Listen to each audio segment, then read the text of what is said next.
correct people. This video of Chacha Eke, the video touched me. The video touched me well. That's why sometimes you just need to criticize people because you don't know what thing that they face for their house. I beg my correct people, Mona, watch this video. Illness.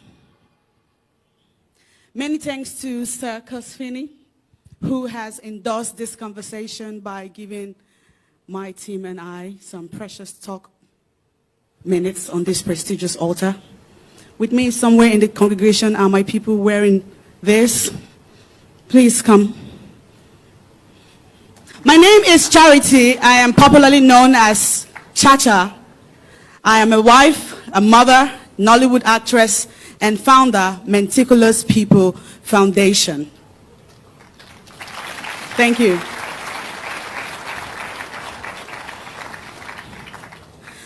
I turned 35 4 months ago. But for 33 years, out of that 35, I had a sickness that I was unaware of. My parents were unaware. I was unaware. I interpreted most of it as who I am. My personality is who I am. But it goes beyond just who I am. In 2018 at the Ritz Hotel Enugu, New Haven, I was lodged in a suite with my husband and my 2 children at that time.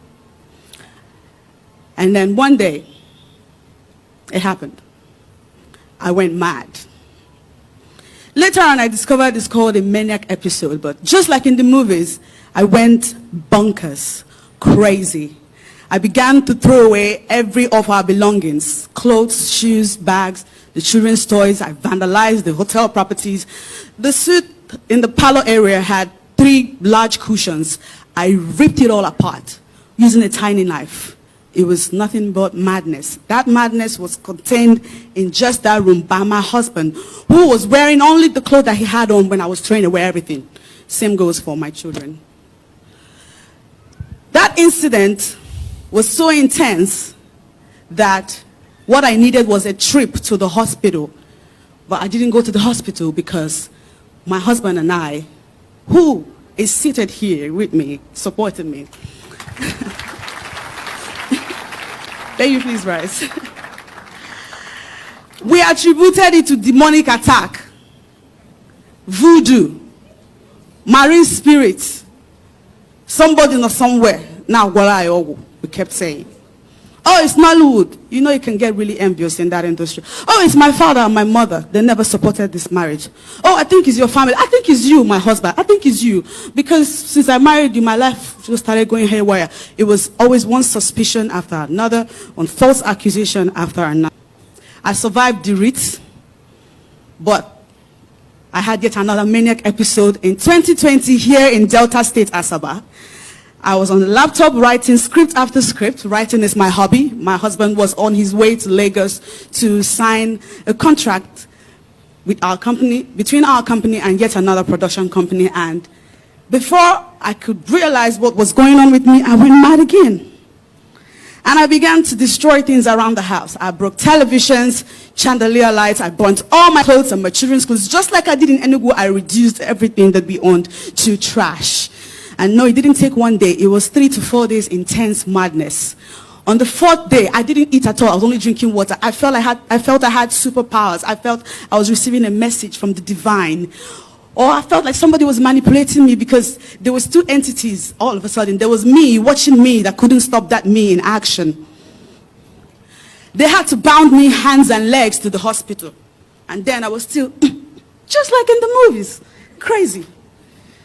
It was now at the hospital, First Delta American Hospital here in Asaba, that Dr. Isioma Okoba, alongside a psychiatrist, Dr. Nebe, diagnosed me of bipolar disorder. I had heard that name in the movie, but because I'm an actor, that name seemed fictitious. It felt like a name that they had to come up with to buttress a character or characterization. I didn't take that news pleasantly because it was not a pleasant news. Because what do you mean? Do you know who I am? Chacha. I am way too beautiful. Way too talented.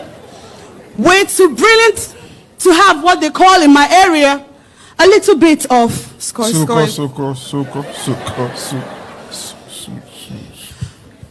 that news came accompanied by yet another news that I found very impressive.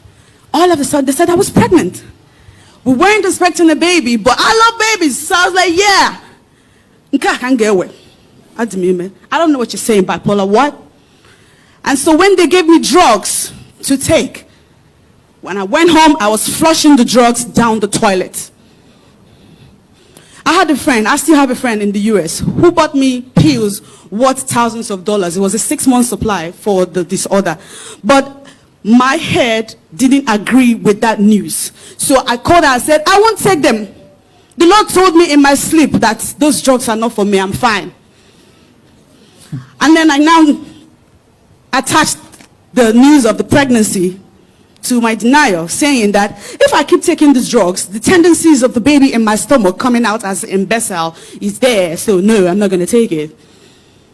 And so I went through that pregnancy without my pills. But I never stopped going mad. Only this time it was small madness. But then, when I had my baby and resumed work, the stress of the work began to jam my brain again. I had yet another episode. Just like in 2020, I had another episode in 2021. I had that episode in 2020. Every year there's always episodes.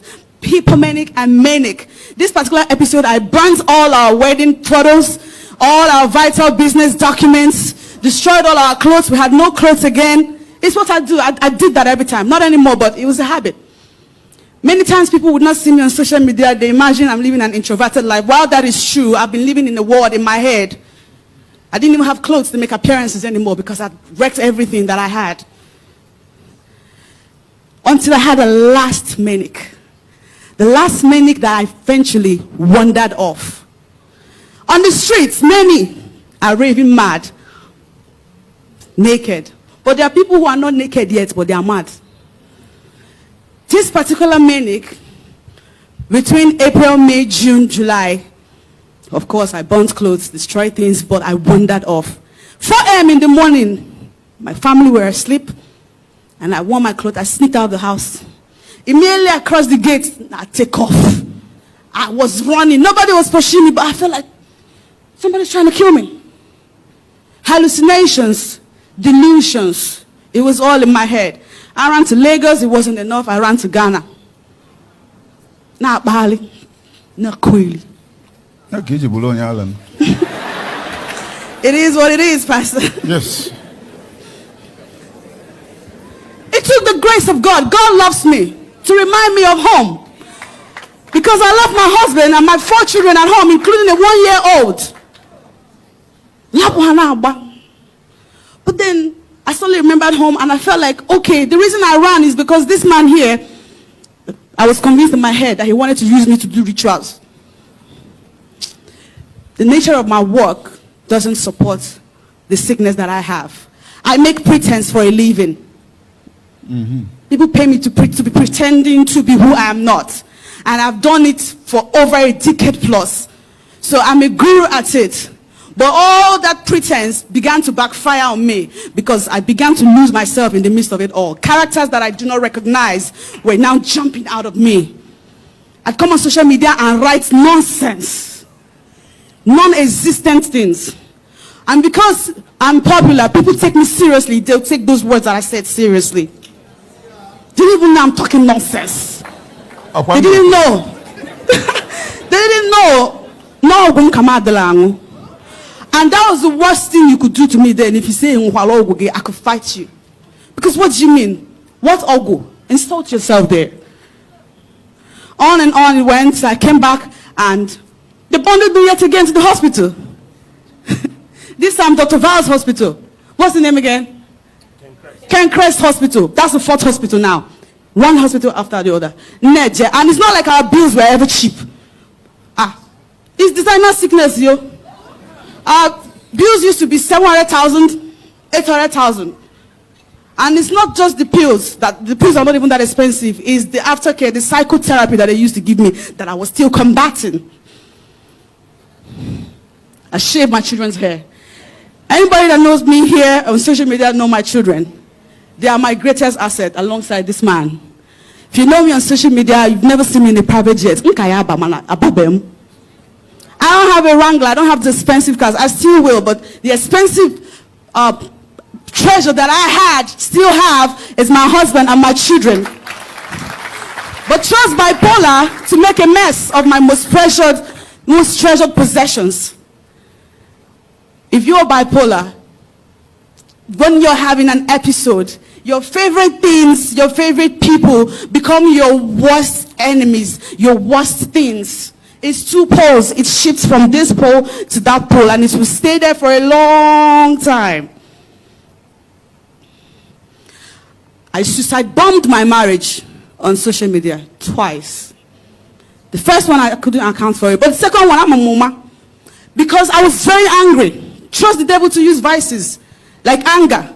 I was angry for nothing. I felt like this man was ganging up with the doctors to lie to me because he has a plan to take my luck. On that day that they were driving me to the hospital, I made a big scene. I was screaming, "Kidnapper! Help me, he's a kidnapper!" And then people were stopping to help. But when they got to where we were, they realized, that's your husband. And then he'll tell them, she's not fine, I'm taking her to hospital. That brought up more aggression in me, like, hey, I promised myself, Chegodi, can I go DJ? Can I go DJ hospital? I'll stop marrying you. So that you will not be bundling me to these hospitals that you keep bundling me to, and they will stop giving me these drugs that I hate. I went to the police. I petitioned against my husband to the commissioner of police. They made him sign an undertaking to stay away from me. Because clearly he was my biggest trigger. I left him, I left the children. I went to a hotel. I stayed in a hotel for 2 months. From there I was going to work and coming back. One day, like film, I began to ask myself, I've been in this hotel room for long. Why am I here? Oh, wait a minute. I wrote some stuff on Instagram. Oh, man, I did it again. Where are my children? I remember when I was dragging custody with my lawyer, I thought, the children are on holidays in the village. Oh, Jesus. Oh, I did it again. Then I began to call my husband's phone. He wasn't picking. He was already terrified of me. But then I sent him a long voice note on WhatsApp. Say, baby, just allow me to come back. I'll be taking my medicine. I promise. And then he said to me, that's just the point I wanted you to get. Because what is happening to you has happened to many people. It's happening to many people. So you don't let it ruin you. Just recently, there's the popular IVD story. If anybody followed it. Bimbo is late now. But I recognize myself a lot in Bimbo, who is dead. All that aggression and violence and endless nagging. It's a mental imbalance. Like that. You can't be so crazy you pour kerosene or fuel around about your house and then you put it on fire and expect it not to burn. It will burn, but it will burn you too. I have this injury to show for all the times that I smashed floor tiles, was breaking windows so I could jump out. Chacha, go. I'm just trying to say that so many people are here listening to me and they're just like me. Some of them know about it, some don't know. So I'm bringing you the same gospel that Jesus brought to the people. Consciousness, awareness, knowingness. What you don't know is your mountain. From the moment I realized that bipolar makes me unstable in my moods and in my dealings with people, I began to make conscious efforts to be a better person. I started to take my pills, which some people that are mentally unstable should take. Now, the pills repairs brain cells because my brain for 33 years faced a lot of damage. Imagine being sick and not taking drugs. You only get worse. If you have anger issues, the kind that never goes away until you take out your anger or vexation on something or someone, my dear, you have a mental problem.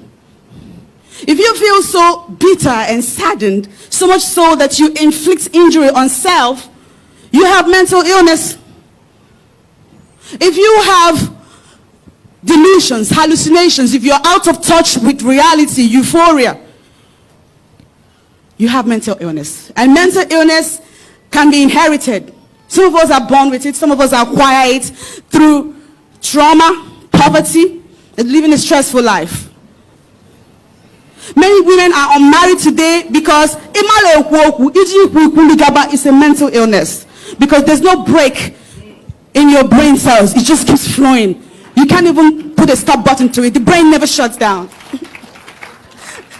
Daddy, let me end by saying that my people and I, backed by a team of medical experts, will be offering free medical diagnosis for as many as there are that suspect that there's a form of imbalance going on here.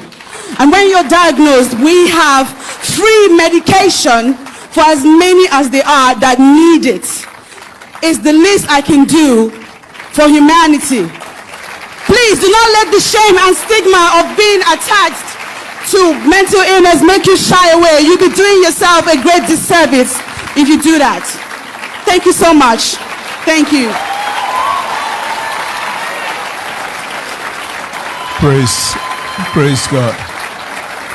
Now, can you stretch forth your hands towards her and pray?